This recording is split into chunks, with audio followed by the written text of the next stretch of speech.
Long ago in England, there lived a businessman named Lemuel Gulliver. One day he decided to travel to the South Seas with his friends.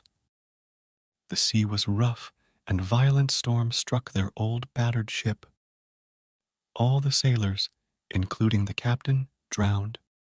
Even Gulliver's friends could not be found. Gulliver was saved only because he held on tight to a large wooden log. He swam against the waves for hours and finally found himself near a piece of land. Gulliver didn't find anything on the shore except a few shrubs and trees. He was very tired from his long swim and soon fell into a deep sleep on the soft grass. When Gulliver woke up, he found that his arms and legs had been tied to the ground. Thin, scratchy ropes were slung across his shoulders and chest and would not let him move. Then he saw a couple of tiny men dressed as soldiers walking on his chest. And these tiny men could talk. They had captured Gulliver and took him as their prisoner. They told Gulliver that they were taking him to their capital city called Lilliput. Hundreds of Lilliputians thronged around to see this giant. They fed Gulliver tiny green apples and bright yellow bananas and built a platform with wheels to start their long journey towards Lilliput. They arrived in the capital city.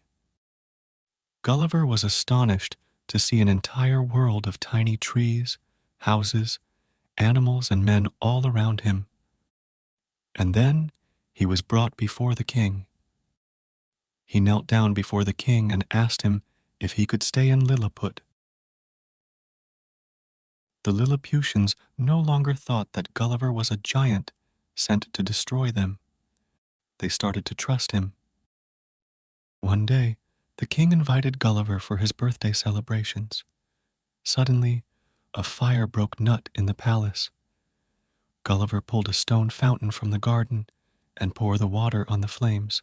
The Lilliputians were very pleased with him, and so they decided to build a house for him.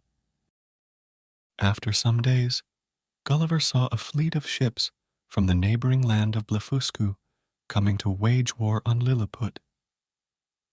Gulliver waded through the water to stop the Blefuscuan attack. The spears hit Gulliver like tiny needles and had no effect on him. He took a deep breath and blew hard, and the ships toppled over like little toys. The Blefuscuans were defeated. Gulliver was declared a national hero, and a huge celebration was held in his honor. Then, one morning, as Gulliver was sitting by the sea, he saw a huge log floating out on the water, and he was reminded of his family. Gulliver expressed his wish to the king to return home. The king ordered his men to build a ship for him. The Lilliputians used the log to make a beautiful boat. All the Lilliputians gathered on the dock to bid farewell to Gulliver. They gave him some animals as gifts: cows, horses, and sheep. They made sure that he had sufficient food and other necessities for his long journey. Gulliver bid the Lilliputians farewell. Gulliver was sailing for many days until finally he spotted a ship. They rescued him and brought him home to England. His friends were amazed to see the tiny animals. Gulliver bid the Lilliputians farewell. Gulliver was sailing for many days until finally he spotted a ship. They rescued him and brought him home to England. His friends were amazed to see the tiny animals.